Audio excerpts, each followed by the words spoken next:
Welcome to Sense of Style. I'm Stuart. 8 powerful fragrances with superior performance.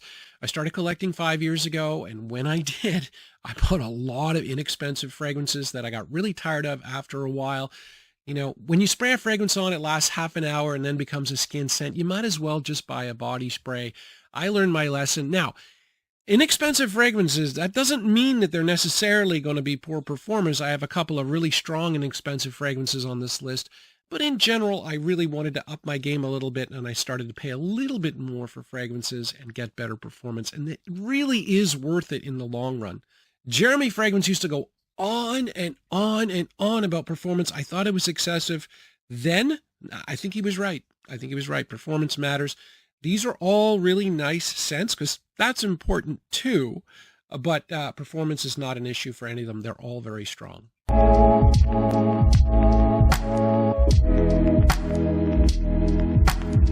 Fragrance number 1, this is By the Fireplace by Maison Margiela. And this was the second Maison Margiela fragrance I've tried. I've tried 7 at this point. And when I tried it, it's a legitimate 12-hour fragrance. And I thought, okay, well, Maison Margiela, they are a super powerful house. I've gotten more of them as time has gone on. And instead of it being like a 9 to 10-hour house, like this guy, they're more of a 7 to 8 hours. So still very strong. But this thing takes it to another level.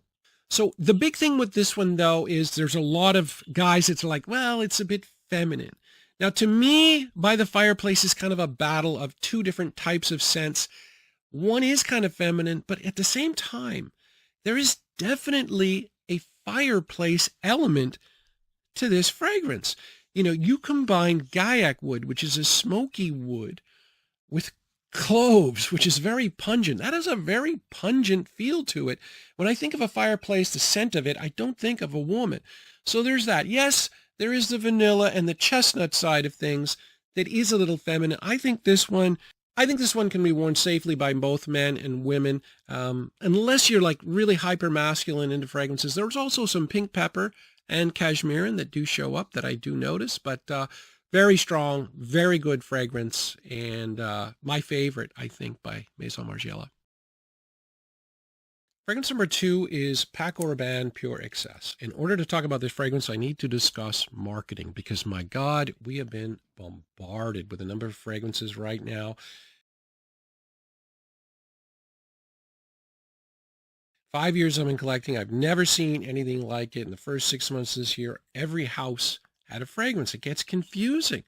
And that's what happened to me right around the time when I got this. This is my sample of Pure Excess. And so this was like my 20th sweet and spicy fragrance. And I really liked it, but I had a lot of other ones, right? So I thought, okay, well, let's kind of figure out which ones I actually like. So I got 20 of these. I mixed them all up. I put the scent on all of them. And I realized after I did it that there were 2 that really stood out. And this was one of them. This came second. And so immediately I went out and bought a bottle of this. And that's because after all that, marketing didn't matter. It was just my nose. And I'm really concerned that fragrances like this, that is also like Ashton from Gen Sense constantly talks about this being a really nice fragrance. A fragrance like this at this stage, because it's a little bit older, I'm worried it's going to get overlooked, but this is an awesome fragrance with really powerful performance that shouldn't.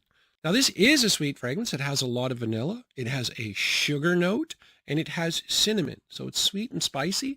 It also has a booze note, liquor.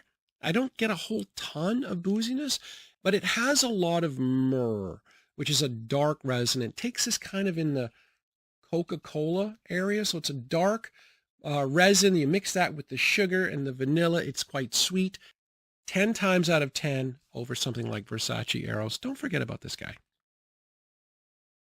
Fragrance number 3, this is Jaipur Eau de Parfum. This will be known by a lot of older guys, but younger guys will take a look at the date, 1997, and the price, which is $37 at the discounters, and immediately go, no, it's not for me. It's going to smell old.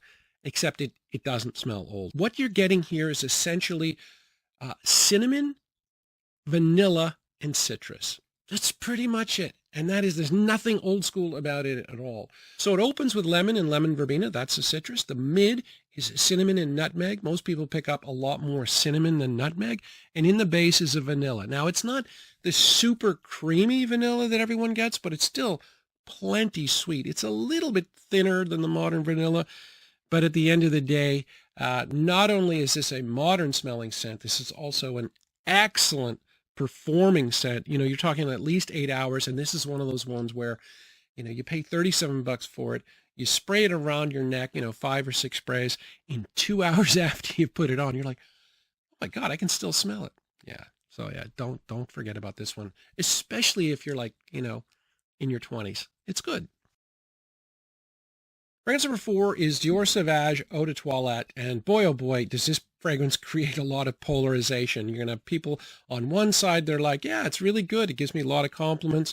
And people on the other side that are like, oh my God, I would never buy that. That's so old and it's played out. So, it is kind of polarizing. I'm going to try and be the middle ground and give the pros and cons of it. And I'm going to start with the cons. So some people say it can be a little bit harsh because there's a lot of pepper, Szechuan and black pepper, and that can be a little overwhelming for some people. And I think that's legitimate.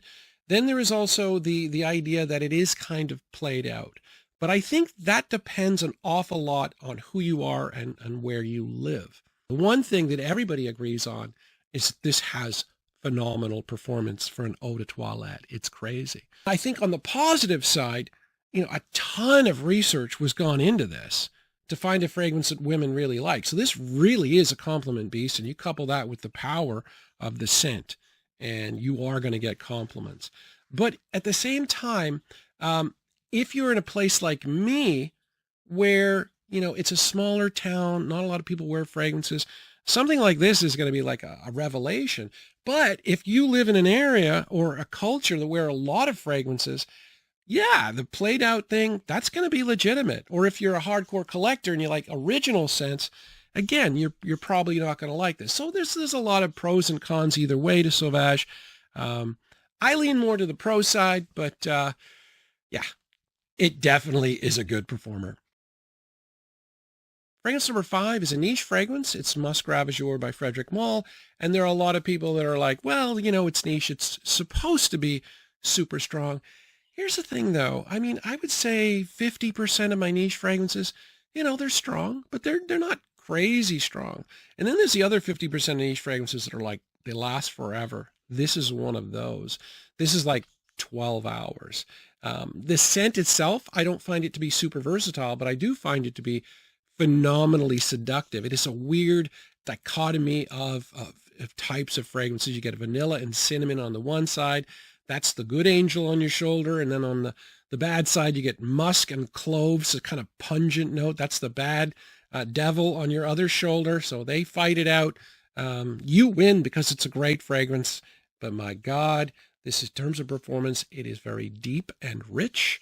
It has great projection, and it lasts for 12 hours.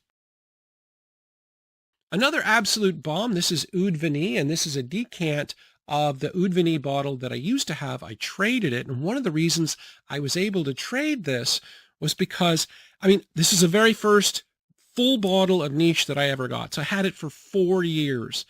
I was able to trade it because it was 120 milliliters, and because it was, we're talking 18 to 24 hours. It was that strong. So I usually only wore it in the winter because it worked perfectly in the winter and cold weather. And, I didn't have to spray much. I really didn't. It lasts forever. And the one thing about this, though, is it's called Oud Vanille, but you have to be careful with the notes. It really should be called Oud Vanille Gaiac wood, because there is a ton of Gaiac wood here. I didn't quite understand it at first. I didn't know what Gaiac wood was. There are some other notes, like there's saffron and black pepper that's supposed to give it some freshness. I don't really find it to be that fresh a fragrance. It's a heavy oud, a heavy vanilla, and it is dark and rich and deep, though. So the Gaiac wood, if you're not familiar with it, it is kind of a burning, smoky wood. So it's, I would say, equal parts Gaiac wood, equal parts oud, equal parts vanilla. I thought the Gaiac wood and the oud together made it smell like the oud was bad. Once I figured out the Gaiac wood, then I really enjoyed it more because I understood what it was trying to do. And it's actually really nice scent, but it is very heavy. my God, it lasts forever. Fragrance number 7 is one of those inexpensive fragrances that is really powerful. This is Halloween Man X. I would say 8 hours for me on my skin. And there are other notes in this, but really the 3 that matter to me to understand what this does is vanilla, coffee, and the whiskey note. Now, the whiskey note can be interpreted in a lot of different ways. Because I worked in a coffee company for a while, the whiskey note here comes off as a little bitter, but I think that makes the coffee note smell a little bit more realistic. There is like a bitter, because coffee is kind of bitter. It's like a bitter coffee feel, more realistic coffee, and then it's a sweet vanilla. I could see some people smelling the whiskey note and saying it's a bit harsh and not liking it. I don't think those people, there's not too many of them out there because most people really like it. It has great performance.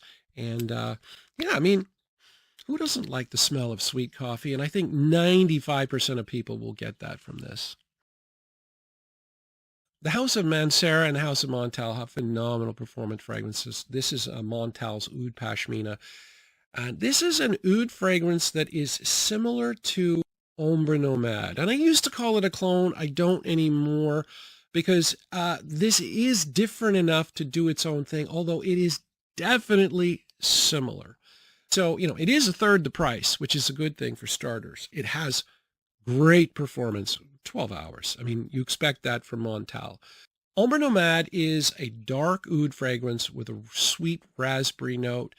This is a dark oud with a sweeter note, no raspberry, but a lot of vanilla. So it comes off as a little bit sweeter and a little bit thinner. You're not going to get something that's, 100% as thick and deep and rich as a $500 Louis Vuitton fragrance, but it does a darn good job, to be honest.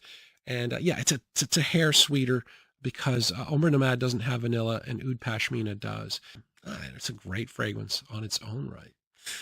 But yeah, you won't have to worry about getting frustrated with these guys.